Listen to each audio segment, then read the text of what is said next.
from Boxing UK in association with Supreme CBD.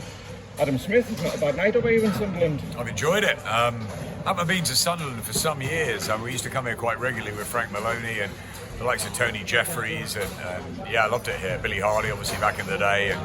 And the North East is something special. Obviously, the football's flying.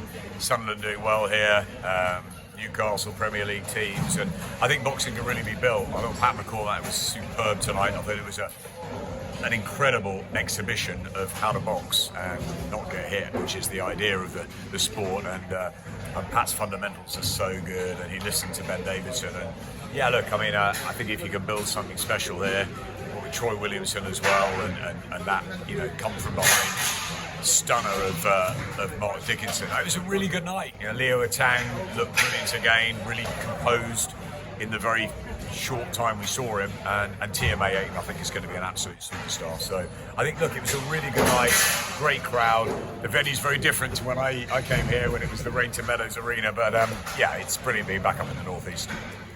We've been here so close before, Adam, with Lewis, Ritson, Savannah.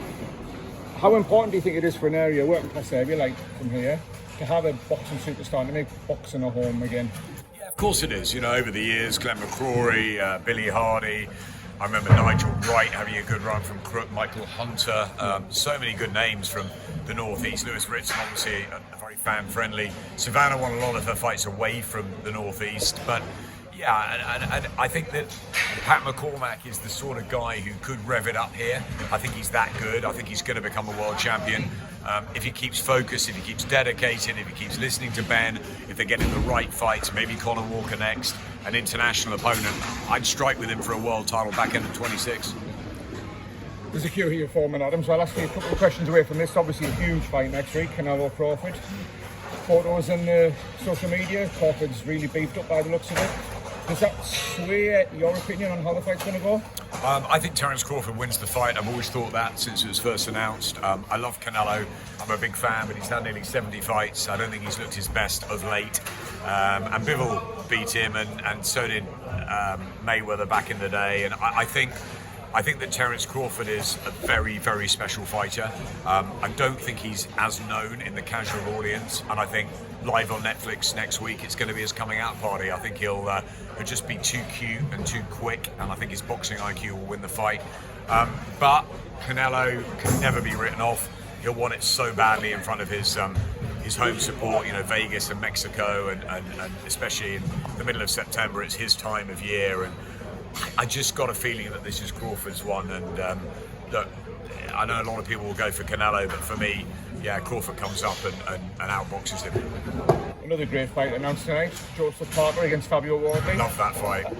Great fight, but Joseph Parker, it's a heck of a risk with Joseph Parker, isn't it, when he's on the cusp of a potential world title shot? Joe Parker needs a fight, and he didn't really get one against Martin Piccoli.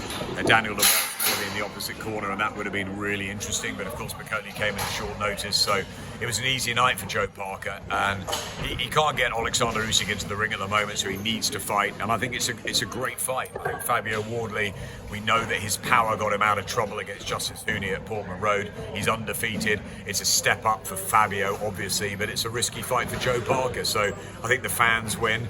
I just think week by week the schedule on DAZN is absolutely superb, and I can't wait to get to the O2 for that one, but there's so much more in between. Can I ask your opinion on the more ridiculous fights, Adam? We've got Jake Paul against Gervonta Davis. This week we've also had Mike Tyson and Floyd Mayweather rolling back whatever they want to roll back. Is it good for the sport, Adam? Well, it's not good for the trade fans, but it's good for other fans, I guess. It's an entertainment business, and ultimately Tyson and Mayweather sells. Does it really interest me? Not particularly, because they're both legends who've gone now, and you know, I like to think of Floyd Mayweather as the greatest fighter I've ever commentated on live, I've ever seen. But if they want an exhibition and it earns them a ton of money and people are interested still, then fine. I've got no problem with it. I'm just not sure I'll be queuing up for it. But yeah, and the same is if Carl Froch fights Darren Till. I mean, it's all just anything can happen now, can't it? Would I be there for my mate Carl? Probably, if it was a bit of fun. But boxing, you can't play at boxing, and you got to be careful. The matches have got to be right. And Jake Paul against Gervonta Davis is a strange one. But yeah, look, if Gervonta's getting hundreds of millions for it, and so is Jake Paul, then they're going to do it, and everyone's going to watch. So, but yeah, I mean, Gervonta Davis is a phenomenal fighter, and Jake Paul's okay. But at that weight difference, you've got to think Gervonta Davis will win. If he knocks him out, is that the end of the AJ Jake Paul talk? I'd like to see AJ against Tyson Fury, so I've said it for a long time, and that's the fight I want to see in 2026. But I've got no problem. It's an entertainment business, and my kids will watch it, even if I don't.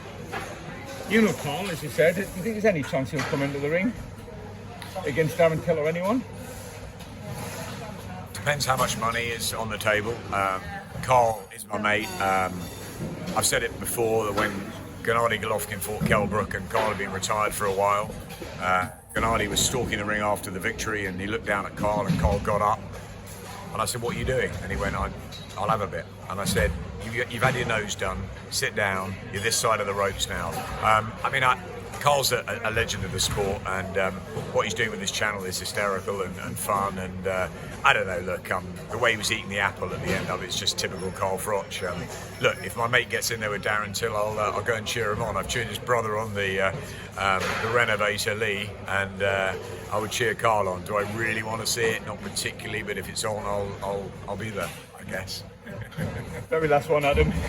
Little cheeky one. Were you disappointed not to be in Boxing News' top 50 influential people in the sport? Absolutely not. I'm grateful every time I pick up a mic and commentate on any fights, especially since my cancer. I had a wonderful run at Sky in very different roles. It doesn't interest me being in any top thing, and I know AJ should have been higher, and I'm just glad people like Lee Eaton and Sergey Lapin and Brian Peters and people that I've known for a long time who don't really get the credit got in there. It's a bit of fun. I love the fact people are saying, why is Eddie 3 and this, that and the other, but no, not at all. I'm not like that. You know me. I'm grateful to be holding a mic again and working week out, not just on the Zone, but with Andy on the Voice of Boxing as well. So I'm really enjoying my life at the minute. Brilliant. And it is good to have you back. Thank you. And I look forward to watching a Merseyside derby with you at a proper stadium this season. Definitely, we'll do that.